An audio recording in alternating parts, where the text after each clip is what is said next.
Hello everyone!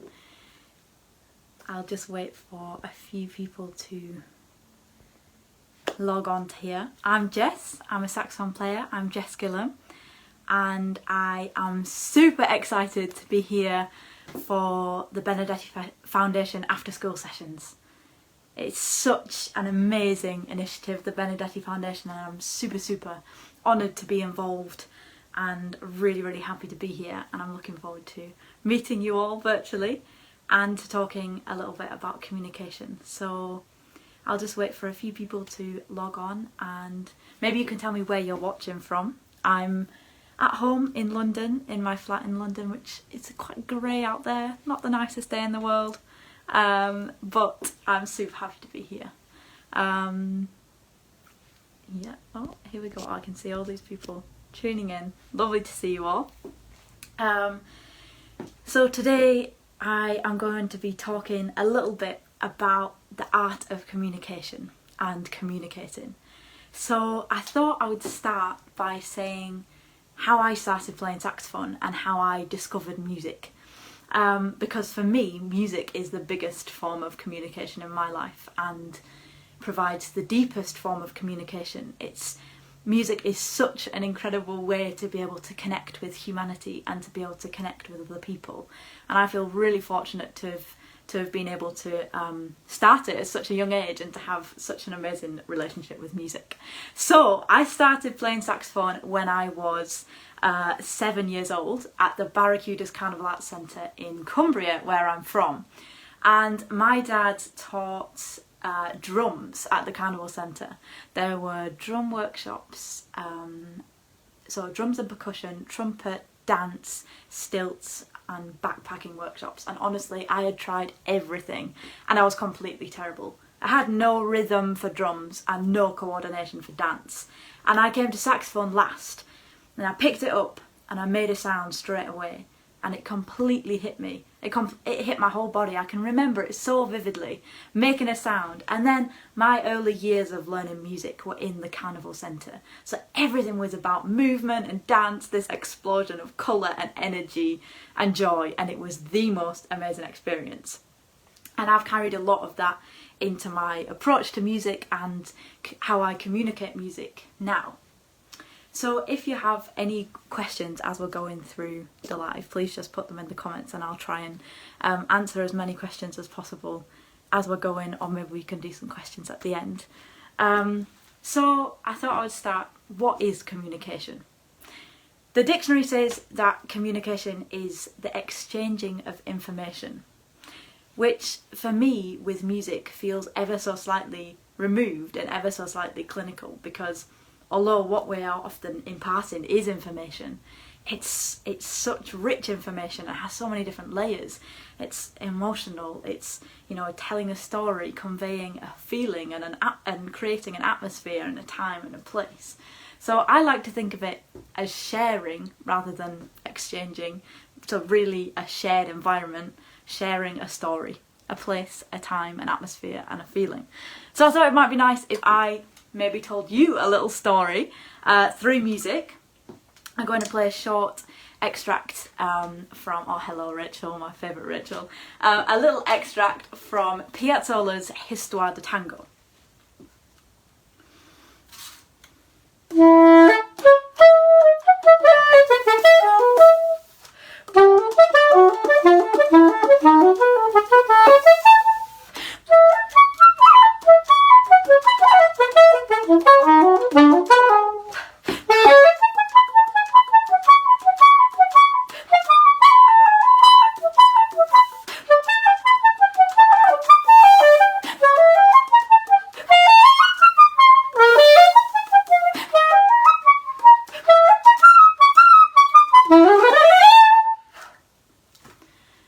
So that's the opening of a piece by Piazzolla, The History of the Tango. So he was a pioneer of tango. And for me, that's all about this kind of cheeky, fun element of sharing the idea of rhythm and dance and movement. So what my kind of main priorities when I'm performing and sometimes when I'm practicing when playing are to make sure that I'm trying to get across this idea of a story and an emotion. And so if we're telling a story, the first thing we need to know is, what is the story? And we need to have some clarity about what that story is. So can you imagine if I said to you, Rapunzel had a little lamb and Mary went to the market and there was a pea at the bottom of the mattress, but the 7 dwarfs found the slipper. Would you know which story I was telling? Because to me, there's Rapunzel, there's Cinderella, is it the Princess and the Pea? Is that where the pea comes from? There are so many stories and they're completely mixed up and you just don't know which story I'm telling you. But maybe sometimes you want that inner peace. But I think usually we need to have some sort of clarity about what we're telling somebody. What are we trying to say? What is the message we're trying to get across? And, you know, we can try and create that story in so many different ways. And for me, it's often done by asking questions. Just ask questions all the time to anybody about anything. So we need to find out, I think we like to find out different people's life stories. You know, so if I was going to meet somebody for the first time, I'd want to find out, you know, who they were, where do they come from, what do they enjoy doing, what makes them happy, and also when I'm playing. So if I'm having a lesson with my teacher, why am I playing it in that certain way? What is that creating? And as soon as we start asking why, we sort of build this library of ideas that then we can bring to the different pieces. So we have all of these different stories that we've heard and that we've, you know, that have been shared with us, that maybe then we can put into our pieces. Because often, you know, we have to practice a lot of empathy when we're musicians and when we're performing. We have to often share an emotion or tell a story that we might never have experienced, often by a composer that we have never met, or maybe that we never will meet. So we have to, you know, find a way to be able to tell that emotion and tell that story that is from somebody else, but in our own way and with our own interpretation. And once we know what that story is, we have to have the confidence to tell it.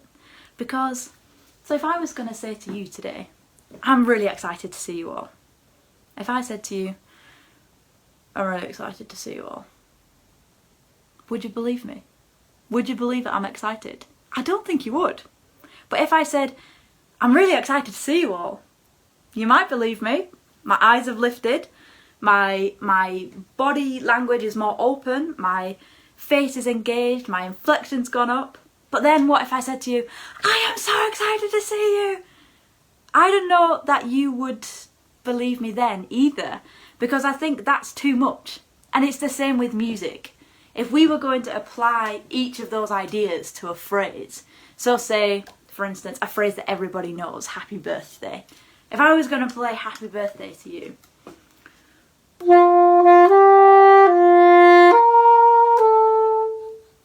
if I was to play that in this way,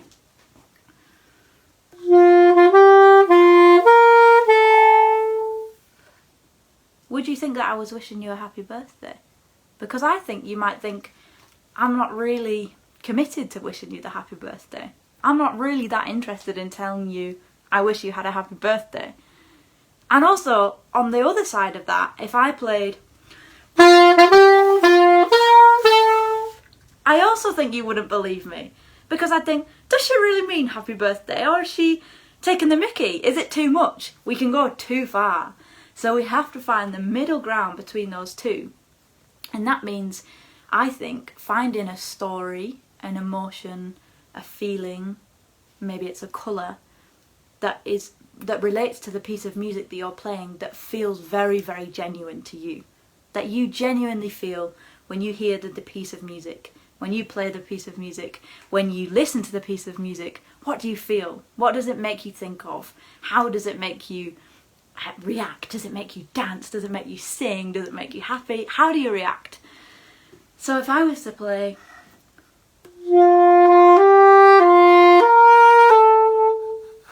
with some joy, with a little look to you, with some sincerity, I think you might believe me. I think you might think that I'm really wishing you a happy birthday.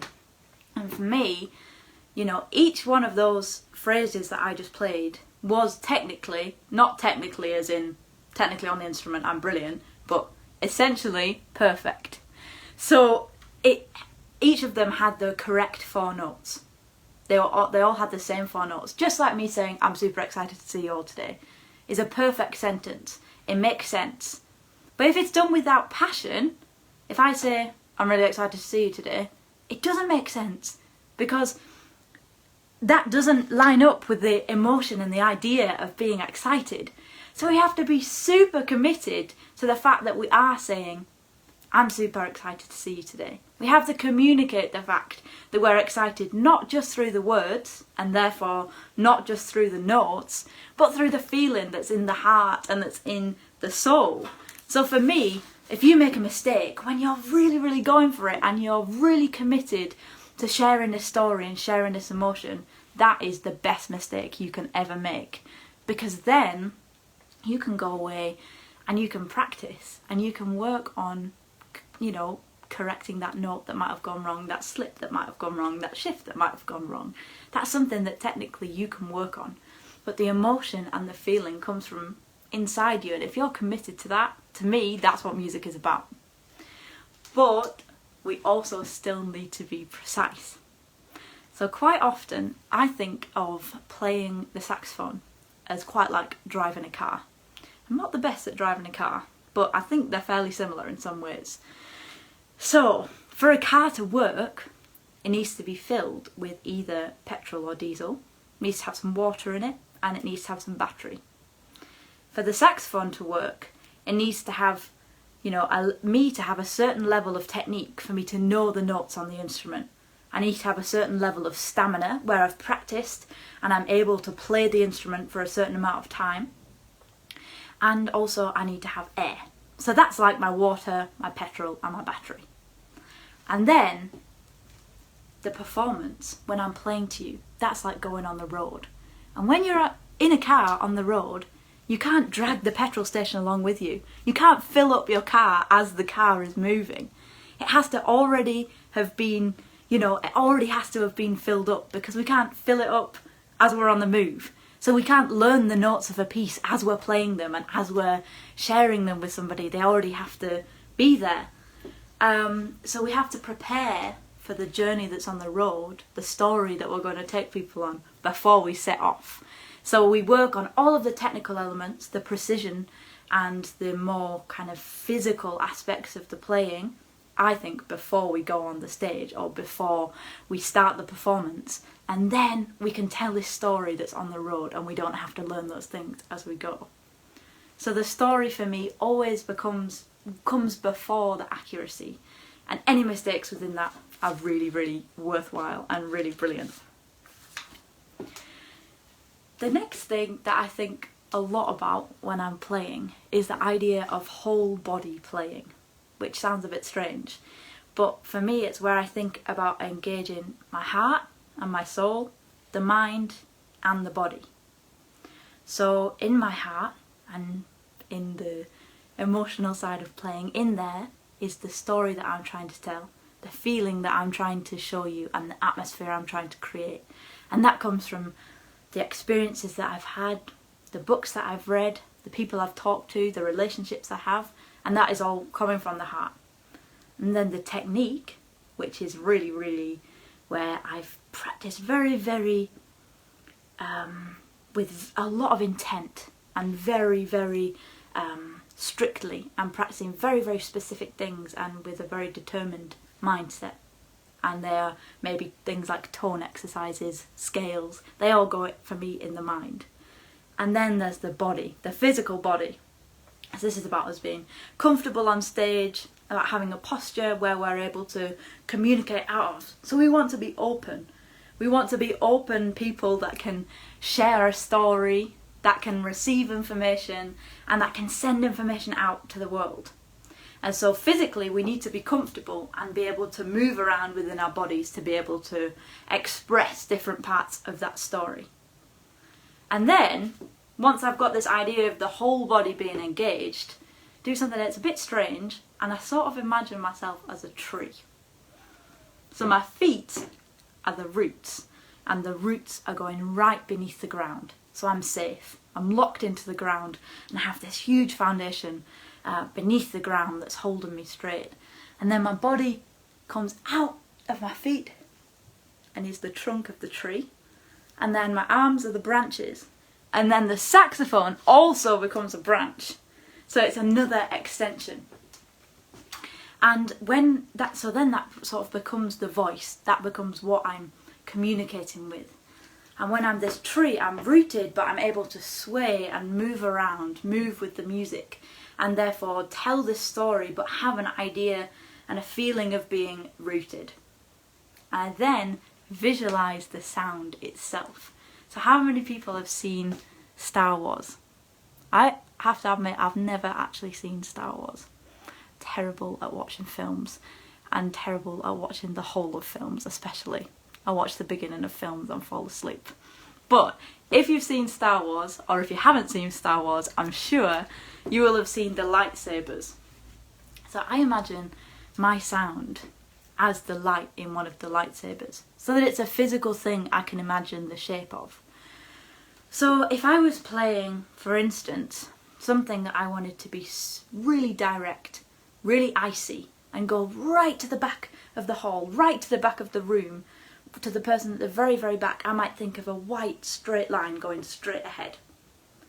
Or if I was playing a phrase that was maybe quite nostalgic, or with a very, very warm tone, creating a luscious atmosphere, I might think about maybe a golden spherical light going around the whole audience, so that you can imagine what that sound would look like.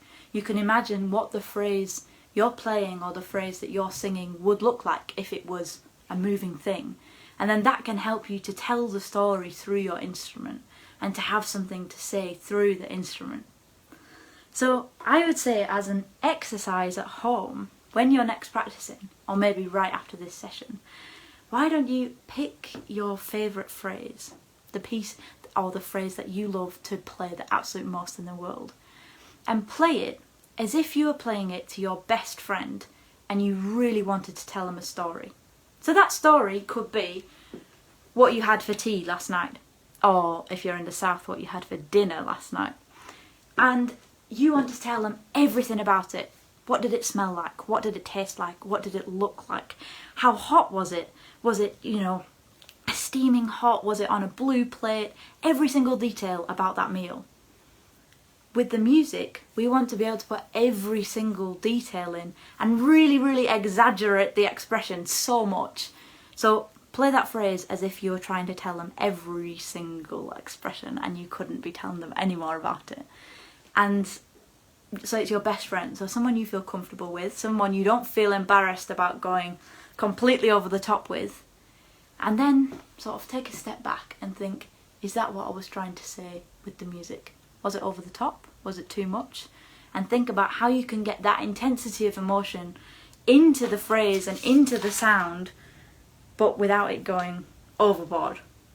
And then maybe do that in reverse to get a sense of how it works and how it works in your mind. What's your favourite story? And then can you play a phrase or a note? Even if it's just one note, how are you going to shape the note? How is the note going to start and how is it going to end to accompany your all-time favourite story? And the other thing that I often do to try and create a sense of telling a story and a sense of emotion is I actually make up words to some of the phrases that I'm playing, as if I was a singer with lyrics, being able to sing the sound to somebody. And I wish I could sing. I am really a terrible singer, and everybody can sing. I believe that everyone can sing, but I definitely can't sing well. So sometimes I come up with words to try and encapsulate the feeling and the emotion that I'm trying to create with the phrase or the piece that I'm telling. So it might be, if I was playing this phrase,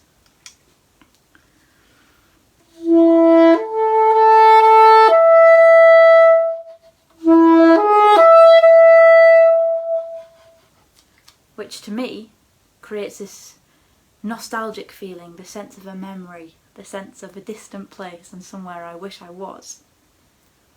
What might those words be?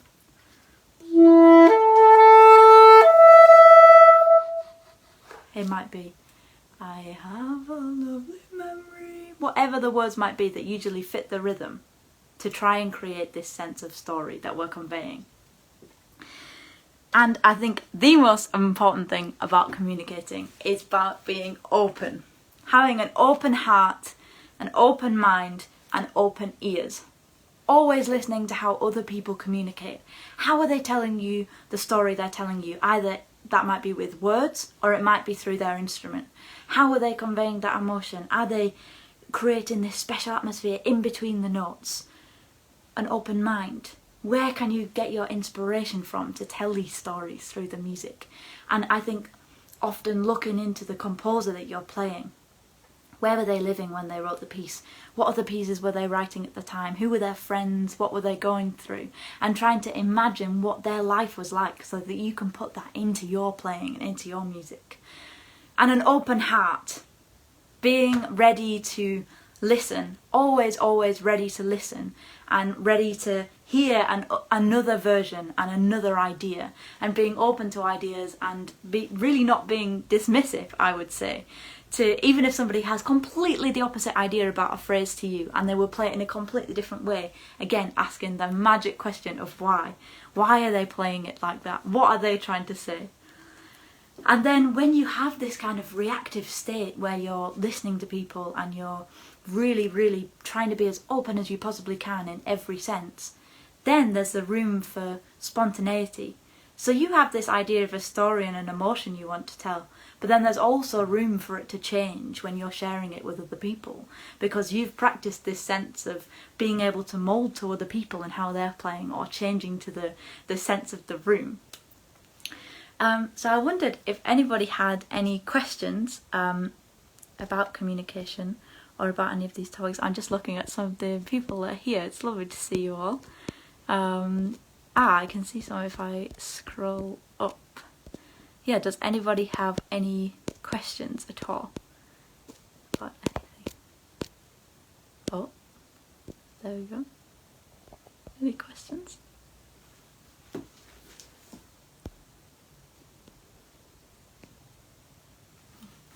I think for me the most important thing and my most important mission as a musician is to be able to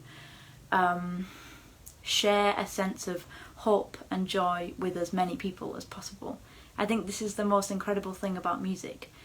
The idea that when it's played well and when it's shared with the right intention and when we have an amazing piece of music, it really can tell a narrative and tell a story, or create a sense of place and create a sense of transformation. You can be transported to a completely different place when hearing a piece of music. You can be forced to ask questions about whether it's our existence. You might be forced all kinds of questions. It can be so inspiring and so giving. And as you give more to the music, I find it gives more to you. So for me, the most important thing about being a musician is being able to share this message of being able to communicate and to share this sense of hope that music can give us and the joy that it can bring. I can see some questions here. Do you visualise your lightsaber sound when you're performing? Yeah, I do actually. I really imagine the sound as light travelling out into the room and how it will then be interpreted really differently by every single listener. And I think when communicating, also realising that there are so many interpretations of what you're saying, even though you might have a clear intention of what you're trying to say and what you're trying to give with the piece, then how that's absorbed and interpreted is so different depending on somebody else's experiences, and I think that's the most special thing.